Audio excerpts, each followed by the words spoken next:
पहली बार ये special machine का प्रयोग किया जाएगा, जिसको विश्वविद्यालय पीएटी कहा जा रहा है। इस मशीन को प्रयोग के तौर पर कानपुर की आर्या नगर विधानसभा में इस्तेमाल किया जाएगा।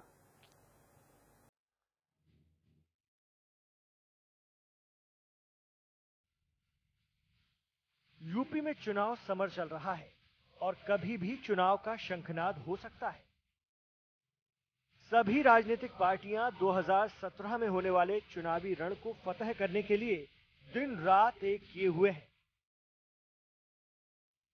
अलग अलग मंच से अपने अपने विरोधियों पर निशाना साधा जा रहा है। जहां सभी सियासी कुनबे तैयारियों में जुटे हैं, तो वहीं चुनाव आयोग ने भी कमर कस ली है। हर बार की तरह इस बार भी कुछ नया और चुनाव को और ज्यादा पारदर्शी बनाने का जिम्मा अपने कंधों पर चुनाव आयोग ने उठाया है। और इसके लिए एडिशनल फीचर से युक्त ईवीएम मशीन देखने को मिलेंगी। और ये नई प्रणाली से युक्त ईवीएम मशीन सबसे पहले कानपुर की आर्यनगर विधानसभा में प्रयोग के तौर पर इस्तेमाल की जाएंगी। ईवीएम मशीनों में दो पार्ट होते हैं, कंट्रोल यूनिट और बैलेट यूनिट। बैलेट यूनिट का इस्तेमाल करता है मतदाता के अपने पसंद के प्रत्याशी को वोट देने के लिए।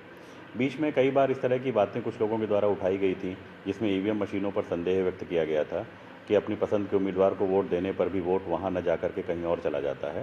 निर्वाचन आयोग ने कानपुर नगर में आर्यनगर विधानसभा में प्रयोग के तौर पर एक मशीन लगाने का फैसला किया है, जिसे वीवीपैट कहते हैं, voter verification paper audit trail.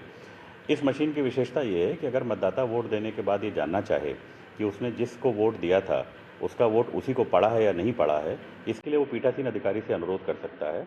ये मशीन कोई ऐसी वैसी मशीन नहीं है। ये अनोखी मशीन है जिसको वीवीपीएटी कहा जाता है, यानी voter verification paper audit trial. इससे मतदाता को ये पता चल सकेगा कि जिसको आप वोट देना चाहते थे, वोट उसी प्रत्याशी की झोली में गया। दरअसल वोटिंग मशीन में अपने मनपसंद प्रत्याशी के लिए वोट क्लिक करने के बाद एक पर्ची ईवीएम मशीन से निकलेगी, जिसमें सारा डाटा अंकित होगा कि जिस प्रत्याशी को आप वोट डालना चाहते हैं, वोट उसी के खाते में गया है। और यही नहीं, ये पर्ची 30 सेकंड तक मशीन के बाहर रहेगी और उसके बाद अपने आप मशीन के अंदर वो पर्ची चली जाएगी और नष्ट भी हो जाएगी, जिससे मतदाता भी इस पर्ची को अपने साथ नहीं ले जा सकता। इस तरीके से वोट की गोपनीयता भी बनी रहेगी। मशीन में एक प्रिंट पर्ची के रूप में निकलेगा की पुष्टि होगी कि उसने वोट किसको दिया है। हालांकि ये मशीन में ये प्रिंट स्वयं 30 सेकंड के बाद वापस चला जाएगा और नष्ट हो जाएगा और उसे बाहर ले जाने की इजाज़त नहीं होगी, क्योंकि ऐसा करने से मत की गोपनीयता भंग हो जाएगी। तो ये एक प्रयास है ये सुनिश्चित करने का कि पूरी जो इलेक्शन की प्रक्रिया है वो बड़ी पारदर्शी है और इलेक्शन के लिए जो ईवीएम इस्तेमाल हो रही है वो पूरी तरह से सुरक्षित है। जिसको आप वोट देंगे, आपका वोट उसी को पड़ेगा।